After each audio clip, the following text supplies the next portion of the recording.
നമ്മൾ ഈ സോഷ്യൽ മീഡിയയിൽ കാണുന്നത് മാത്രമല്ല ഒരാളുടെ ലൈഫ് എന്ന് പറയുന്നത്, അല്ല ഒരു ബിഹേവിയർ എന്ന് പറയുന്നത്. നമുക്ക് അതിനപ്പുറത്തേക്കും ഒരു ലൈഫുണ്ട്, ഒരു ജീവിതമുണ്ട്.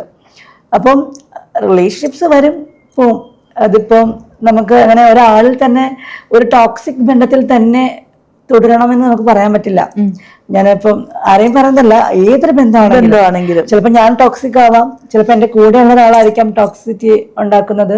അതല്ലെങ്കിൽ നമ്മൾ ചേർന്ന് പോവില്ല എന്ന് തോന്നുന്ന ബന്ധങ്ങൾ ഏതാണെങ്കിലും നമ്മളത് മുറിച്ചെറിഞ്ഞ് മുമ്പോട്ട് പോകണം എന്നുള്ളതാണ്.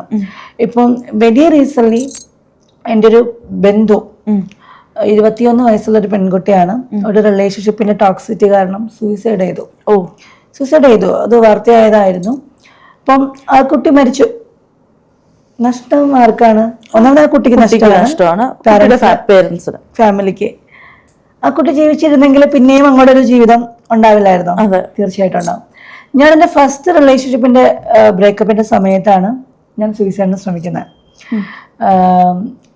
ഭയങ്കര വല്ലാത്തൊരു അവസ്ഥയായിരുന്നു എൻ്റേത്. അത് സൂയിസൈഡിന് ശ്രമിക്കാൻ എൻ്റെ മെന്റൽ ഹെൽത്ത് ഭയങ്കര വീക്കായിരുന്നു ആ സമയത്ത്. എനിക്ക് ഒന്നും ചെയ്യാൻ പറ്റുന്നുണ്ടായിരുന്നില്ല. അത് എൻ്റെ അടുത്തറിയാവുന്ന ആളുകൾക്കൊക്കെ അറിയാം ഞാൻ ആ ഒരു മൊമെന്റിൽ ഞാൻ എങ്ങനെയായിരുന്നു എന്നുള്ളത്.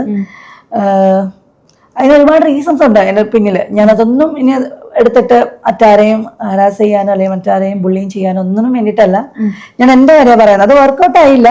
വർക്കൗട്ട് ആവാതിരിക്കാൻ പല റീസൺസും ഉണ്ടായിരുന്നു. പക്ഷെ അത് എന്നെ മെന്റലി ഭയങ്കരമായിട്ട് തളർത്തിയിട്ട് ഞാൻ സൂയിസൈഡിന് ശ്രമിച്ചിട്ടുണ്ടായിരുന്നു. മേ ബി എനിക്ക് കുറച്ചുകൂടെ ആയുസുള്ളതുകൊണ്ടായിരിക്കാം അന്ന് എനിക്കൊന്നും സംഭവിച്ചില്ല. ഞാൻ ഹോസ്പിറ്റലൊക്കെ ആയിരുന്നു.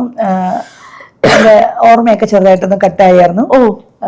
ഞാൻ കുറച്ച് ദിവസത്തേക്ക് എനിക്ക് ആരെയും ഓർമ്മയൊന്നും ഉണ്ടായിരുന്നില്ല. എനിക്കൊന്നും ഓർമ്മയുണ്ടായിരുന്നില്ല. ആ ദിവസങ്ങളൊക്കെ എന്തായിരുന്നു ഏതായിരുന്നു എന്ന് എനിക്ക് ഓർമ്മ പോലും ഉണ്ടായിരുന്നില്ല. ഞാൻ ലൂർദിലായിരുന്നു ഉണ്ടായിരുന്നത്. പിന്നീട് ഇത് അധികാർക്കും അറിയത്തില്ലാത്തൊരു കാര്യമാണ്.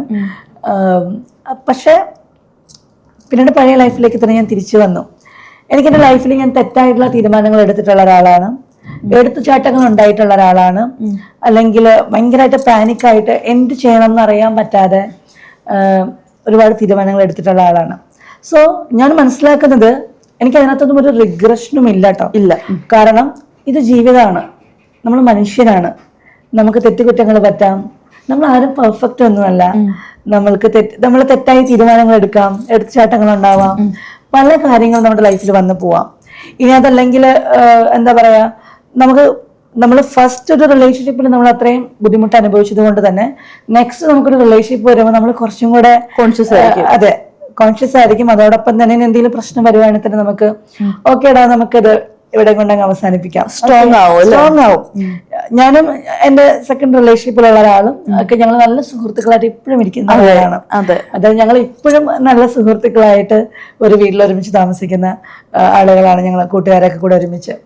ഞങ്ങൾക്ക് ഞങ്ങളുടെ പ്രശ്നങ്ങളില്ലാത്തതിന്റെ റീസൺ നമ്മൾ പരസ്പരം ഹേർട്ട് ചെയ്യുന്നില്ല എന്നുള്ളതുകൊണ്ടാണ്. നമ്മൾ ഒരു റിലേഷൻ ബ്രേക്ക് ആയതിന്റെ പേരിൽ പരസ്പരം ഹേർട്ട് ചെയ്യുന്നില്ല എന്നുള്ളത് കൊണ്ടാണ് നമ്മൾ കുറച്ചും കൂടെ മെച്യൂർഡായിട്ട് ചിന്തിക്കാൻ പഠിച്ചു. എനിക്ക് എൻ്റെ ഒരു റിലേഷൻഷിപ്പിലിരിക്കുന്ന ഒരാള് അവർക്ക് എന്നെ വേണ്ട എന്നുണ്ടെങ്കിൽ അല്ലെങ്കിൽ എന്നോടുള്ള പ്രണയം നഷ്ടപ്പെട്ടെങ്കിൽ എൻ്റെ അടുത്ത് തുറന്നു പറയണം. അത് മാത്രമേ എനിക്ക് ആഗ്രഹമുള്ളൂ. അതായത് എന്നെ മാനസികമായിട്ട് ബുദ്ധിമുട്ടിക്കരുത്. അതായത് ഇല്ല എനിക്ക് അങ്ങനെ തന്നെയാണ്, നമുക്ക് കണ്ടിന്യൂ ചെയ്യാം, അങ്ങനെയാണെന്ന് പറഞ്ഞിട്ട് ബാക്കി കൂടെ വേറെ പരിപാടിക്ക് പോയി കഴിഞ്ഞാൽ എനിക്കത് അക്സെപ്റ്റ് ചെയ്യാൻ പറ്റില്ല. അതേസമയം എൻ്റെ അടുത്ത് വന്നിട്ട് ഓപ്പൺ ആയിട്ട് വന്നിട്ട് നമുക്കിത് സ്റ്റോപ്പ് ചെയ്യാം, എനിക്ക് വേറൊരു റിലേഷനായി, അല്ലെങ്കിൽ എനിക്ക് വേറൊരാളെയാണ് ഇഷ്ടം, അല്ലെങ്കിൽ എനിക്കിത് വർക്കൗട്ട് ആവുന്നില്ല എന്ന് പറഞ്ഞാൽ ഓക്കെ, ഞാൻ അവരെ നിർബന്ധിക്കില്ല, അവരെ പിടിച്ചു നിർത്തില്ല, അവരെ ഞാൻ ഒരു തരത്തിലും ഞാൻ മറ്റേ ഏതോ ആരുടെ വരികളാണ്, ഞാൻ പ്രേമലേഖനം എഴുതില്ല എന്നൊക്കെ പറയുന്നത് പോലെ ഞാൻ അവരെ ഒരു തരത്തിലും ശല്യപ്പെടുത്തില്ല, അവരൊരു തരത്തിലും ബുദ്ധിമുട്ടിക്കില്ല. പക്ഷെ അവരെനിക്കൊരു ഹോപ്പ്, ചെറിയൊരു ഹോപ്പ് എങ്ങനെ തന്നാലും ഞാനവിടെ വെയിറ്റ് ചെയ്യും, എത്ര വേണമെങ്കിലും വെയിറ്റ് ചെയ്യും. ഞാനായിട്ട് എൻ്റെ ഒരു റിലേഷൻഷിപ്പും ബ്രേക്ക് ചെയ്തിട്ടില്ല. ഇല്ല.